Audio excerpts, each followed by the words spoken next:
नमस्कार, मी मोनिका शर्मा आणि आपण पाहत आहात लोकसेतू मराठी न्यूज चॅनल। तर चला पाहूया आजच्या बातम्यांमध्ये काय खास आहे।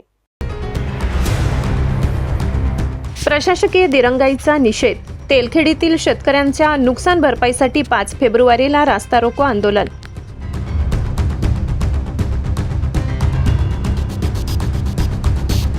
धडगाव तालुक्यातील तेलखेडी येथील शेतकऱ्यांना अतिवृष्टीमुळे झालेल्या पिकांच्या नुकसानीची भरपाई जाणीवपूर्वक नाकारल्याच्या निषेधार्थ युवा क्रांती व तेलखेडी ग्रामस्थांच्या वतीने मंगळवार 5 फेब्रुवारी रोजी रोहजरीपाडा येथील धडगाव शहादा मुख्य रस्त्यावर रास्ता रोको आंदोलन छेडण्यात येणार आहे। याबाबतचे निवेदन तहसीलदार अक्राणी यांना सादर करण्यात आले।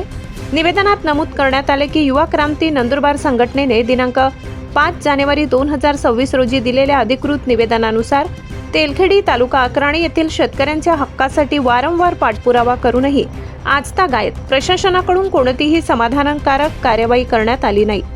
ऑक्टोबर-नोव्हेंबर 2025 मध्ये झालेल्या अवकाळी पावसामुळे तेलखेडी गावातील पिकांचे मोठ्या प्रमाणावर नुकसान झाले। पंचनामे होऊनही गावाला अतिवृष्टी नुकसान भरपाईच्या बाधित क्षेत्र यादीतून जाणीवपूर्वक वगळण्यात आल्याचा आरोप करण्यात आलाय। या प्रकरणात उपकृषी अधिकारी विजय भलकारे यांची भूमिका संशयास्पद असून कथित आर्थिक मागणीमुळे तेलखेडी गावाला नुकसान भरपाईपासून वंचित ठेवण्यात आल्याचा ठाम आरोप निवेदनात करण्यात आलाय। प्रशासनाकडे वारंवार विनंती करूनही कोणतीही दखल न घेतल्याने लोकशाही मार्गाने संघर्ष केल्याशिवाय पर्याय उरलेला नसल्याचे सांगत प्रशासनाने आम्हाला रास्ता रोको आंदोलनासाठी मजबूर केले असल्याचेही स्पष्ट करण्यात आले। या आंदोलनामुळे उद्भवणाऱ्या कोणत्याही परिणामास व कायदा सुव्यवस्थेच्या परिस्थितीस संपूर्णपणे प्रशासन जबाबदार राहील असा इशारा यावेळी देण्यात आला। प्रमुख मागण्या: तेलखेडी गावातील सर्व अवकाळी पीक पंचनाम्याची तातडीने पुनर्तपासणी करण्यात यावी। त्रिस्तरीय समितीवर गुन्हे दाखल करून संपूर्ण कार्यपद्धतीची सखोल व निष्पक्ष चौकशी करण्यात यावी। इतर बाधित गावांना ज्या निकषांवर एकरी नुकसान भरपाई मंजूर करण्यात आली तेच निकष तेलखेडी गावास लागू करून तातडीने भरपाई मंजूर करण्यात यावी। उपकृषी अधिकारी विजय भलकारे यांच्या विरोधात भ्रष्टाचार व कर्तव्यात कसूर या अनुषंगाने स्वतंत्र चौकशी करून दोषी आढळल्यास कठोर प्रशासकीय व फौजदारी कारवाई करण्यात यावी। या निवेदनावर प्रदेश कार्यकारिणी सदस्य मंगेश वडवी, तालुका प्रमुख लक्ष्मण पाडवी, तालुका संघटक रवींद्र वडवी, संपर्क प्रमुख बावा पावरा, जनसंपर्क प्रमुख अमिता वडवी, टेट्या पावरा, पोलीस पाटील माका पावरा, नांजा पावरा, किसन वडवी, दिलवरसिंग पाडवी, मेरसिंग पावरा, ठुमला पावरा, वसा पावरा यांच्यासह अनेक ग्रामस्थांच्या सह्या आहेत।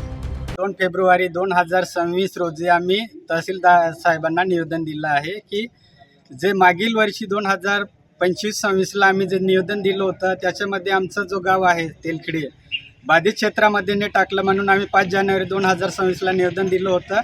त्या संबंधित डिपार्टमेंट आहे त्याच्याकडून आम्हाला प्रत्युत्तर भेटलं नाही। त्यासाठी आम्ही 2 फेब्रुवारी 2026ला निवेदन दिलं आहे की आम्हाला जर याच्यावर काय प्रत्युत्तर जर नाही भेटलं तर 5 फेब्रुवारी 2026ला आम्ही शहादा आणि धडगावला रोहजरीपाडा इथं तहसील ऑफिसच्या जवळ रस्ता रोको आंदोलन करणार आहोत। तिथं जर शांतता आणि सुव्यवस्था जर काय बिघडली तर संबंधित जो डिपार्टमेंट आहे प्रशासन तो संबंधित डिपार्टमेंट जबाबदार राहील असं आम्ही गावकऱ्यांकडून।